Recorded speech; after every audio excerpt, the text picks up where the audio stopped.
Hey everybody, this is Arkay from the Toy Tomb. Did you ever have those Christmases or birthdays or times when you were a kid where there was a toy you just had to have? It was the big ticket toy.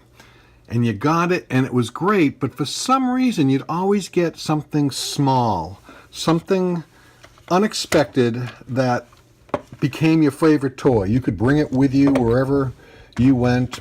Well, I want to talk about a toy that I had. I don't know the name of it. I call it Rocket Car. It's not that. That's the old love bug. But it was a car, probably from Japan or something. Came on a blister pack, and my sister gave it to me. My mother gave her some change, and she said, "Go in and buy your brother a Christmas present." And she gave me this neat little plastic car with a light in it that I had for years. This is where 3D printing comes in. I remember what it looked like, I sketched it out, and I created it in CAD. This is it being molded in CAD, being sculpted. That's pretty much what it looked like. It was an old-fashioned antique by today's standards, but it was just a car, just a plastic car that rolled along. So I recreated it in CAD as best as I could remember it. I tried different versions until I hit on what I think it pretty much looked like. I do remember it was yellow with red wheels.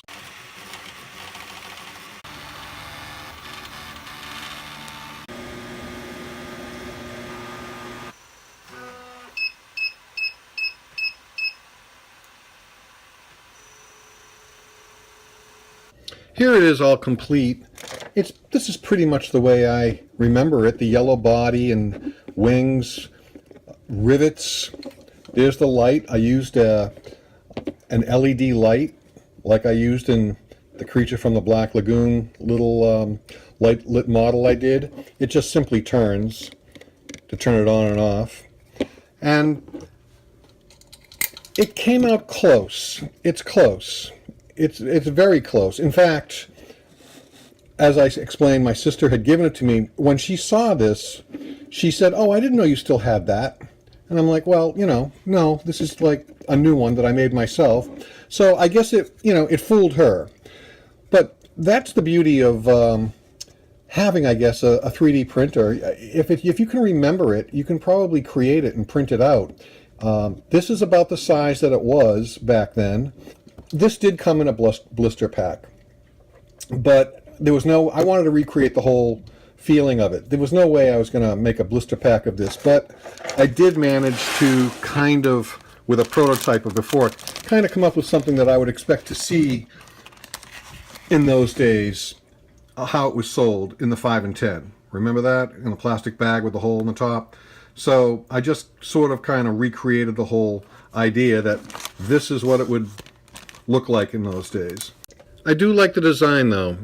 It sort of reminds me of something that you would have seen in an old, I don't know, 1940s serial or you know what? It reminds me of something you would have seen in one of those old Fleischer Superman cartoons.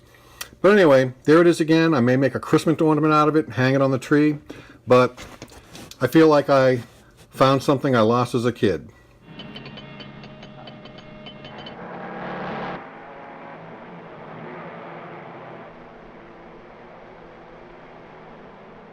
The Bulleteers!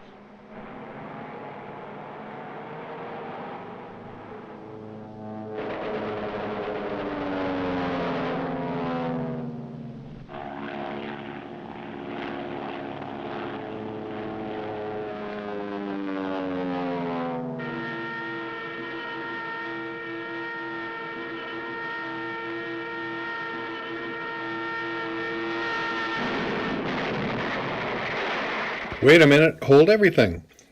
Willie, my partner in podcasting, my buddy, managed to find the rocket car, as I was calling it, online. Here it is. It's actually called the TurboBeam car. It was selling back then, around 1961, for 98 cents. It came with a launcher. That's what's in the top part of the package.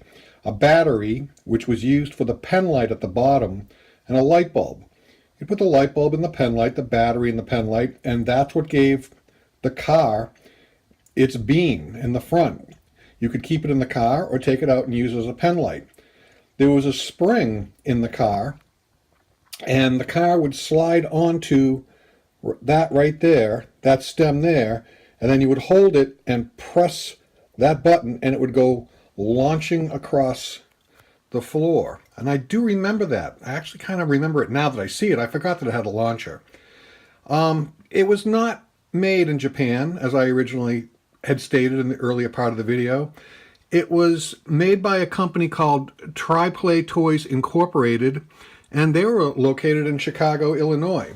My car that I made was a yellow body with red wheels, and I have seen them. Now that I found this, I have seen them online. So the company used red and yellow plastic, and sometimes the body was red and sometimes the body was yellow, and they would alternate the colors. It's sort of close to mine. I mean, again, I was doing this by memory. So mine, I think I have the roof line wrong and the cockpit, so I'm probably going to redo it. I did have the rivets right, but I made the body of my car a little too tubular. If you look at the actual one, it's got more of a slope to it, more of a design, kind of like a tube sticking in a bulging part where the cockpit is. Also, the rear wheels come up through the fins with fenders.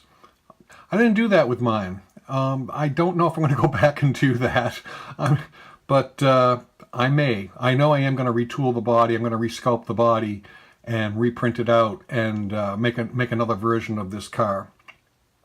But it was kind of a popular car because even Kellogg's offered it for 50 cents in some box tops back then. I do not remember this at all. I just remember it coming on that blister pack and getting it for Christmas when I was like first or second grade. So anyway, I want to thank Willie for doing his research and finding this, and thank everybody for checking this out.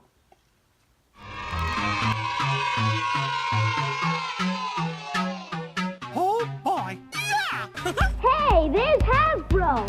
Hasbro makes toys! What's new, Hasbro? Pretty sneaky, sis. Remember, you can tell it's Mattel. It's Okay, let 'em go! Some of the great SSP racers for 72. M-A-R-X spells Mark, world's largest toy maker. Remember, every boy wants a Remco toy, and so do girls. And remember, if it isn't Duncan, it isn't Yo-Yo.